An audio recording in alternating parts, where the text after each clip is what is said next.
இந்த வார திரை விமர்சன நிகழ்ச்சியில நம்ம பார்க்க இருக்க போற படம் விஜய் நடிப்பில வெளிவந்திருக்கும் தெரி.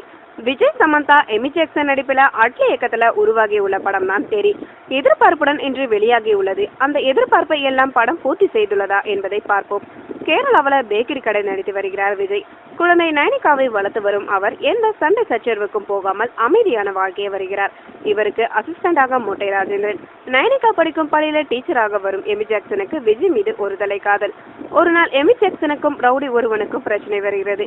ஒரு முறை நயனிகாவை எமி ஜாக்சன் ஸ்கூட்டில அழைத்து செல்லும் போது அவள் மீது மோதி விபத்து ஏற்படுத்தி விடுகிறார் அந்த ரவுடி. இதுல இருவரும் சிறு காயத்துடன் தப்புகிறார்கள். இதனால் அந்த ரவுடி மீது எமி ஜாக்சன் போலீஸ்ல புகார் கொடுக்கிறார். இதுல நயனிகாவோட பெயரும் இழுத்து விடுவை போலீஸ் ஸ்டேஷனுக்கு சென்று கையெழுத்து போட விஜய் போக வேண்டி இருக்கிறது. ஆனா போலீஸ் ஸ்டேஷனுக்கு வர விஜய் தயங்குகிறார். இதனால ரவுடி மீதான புகாரையும் வாபஸ் பெற முடிவெடுக்கிறார். இருப்பினும் போலீஸ் அந்த ரவுடியை கைது செய்ய இவரை புகார் கொடுக்க சொல்லி வற்புறுத்துகிறார்கள். அப்போது அங்கு வரும் போலீஸ்காரர் ஒருவர் விஜயை எங்கேயோ பார்ப்பது போல் சந்தேகப்படுகிறார்.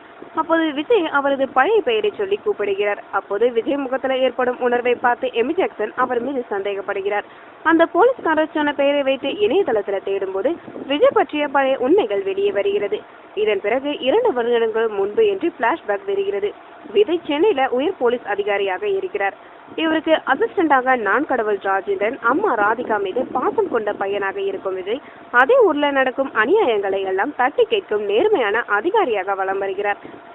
இவருக்கும் டாக்டராக வரும் சமந்தாவுக்கும் முதல் சந்திப்பே மோதல்ல ஆரம்பிக்க பின்னர் விஜயோட நேர்மையான குணம் தெரிந்ததும் அவர் மீது காதல் வயப்படுகிறார். பின்னர் விஜயும் அவரை காதலிக்க தொடங்குகிறார். இந்த நிலையில ஐடி கம்பெனில வேலை பார்த்த தன்னுடைய பெண் 2 நாட்களுக்கு முன் காணாமல் போய்விட்டார் என்று ஒரு பெரியவர் விஜயிடம் புகார் கொடுக்கிறார். அவர் கொடுத்த புகார்ல பேரில் விசாரிக்கும் போது அந்த பெண் யாரோ ஒருவனால் கடத்தப்பட்டு கற்பழிக்கப்பட்டிருப்பதை கண்டறிகிறார். உயிருக்கு போராடிய நிலையில அவளை கண்டுபிடித்து ஆஸ்பத்திரியில் சேர்க்கிறார் விஜய். மரணம் நெருங்கும் தருவாயில குற்றவாளி யார் என்பதை அந்த பெண் கடைசி வாக்குமூலமாக கொடுத்துவிட்டு இறந்து போகிறார். குற்றவாளி மிகப்பெரிய அரசியல்வாதியான மகேந்திரன் மகன் என்பது தெரிந்ததும் அவனை கைது செய்ய நேரடியாக அவர் வீட்டுக்கு போகிறார் விஜய். ஆனால் அவர்களோ தங்களுடைய மகன் 2 நாட்களாக காணவில்லை என்று பதில் புகார் கொடுக்கிறார்கள். இதனால் என்ன செய்வதென்று யோசித்துக் கொண்டிருக்கும் வேளையில மொட்டை ராஜேந்திரன் இதுவெல்லாம் பெரிய எடுத்த பிரச்சனை, எப்படியும் இந்த வழக்குல குற்றவாளிகளுக்கு கிடைக்க வேண்டிய தண்டனை கிடைக்காது என்று உண்மையிலேயே எடுத்து கூறுகிறார். ஆனால் அந்த தருணத்துல மொட்டை ராஜேந்திரனுக்கு அதிர்ச்சி தரும்படியான ஒரு செயலை நிகழ்த்தி காட்டுகிறார் விஜய். அது என்ன? அந்த குற்றவாளி கிடைத்தானா? விஜய்க்கு அடுத்து என்ன பிரச்சனைகள் ஏற்பட்டது? ஏன் கேரளாவில் அவர் யாருக்கும் தெரியாமல் வாழ்ந்து வருகிறார்?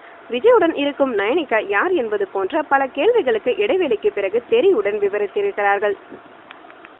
மேலும் சினிமா செய்திகளை தொடர்பு கொள்ள லைக் மற்றும் சப்ஸ்கிரைப் செய்யவும்.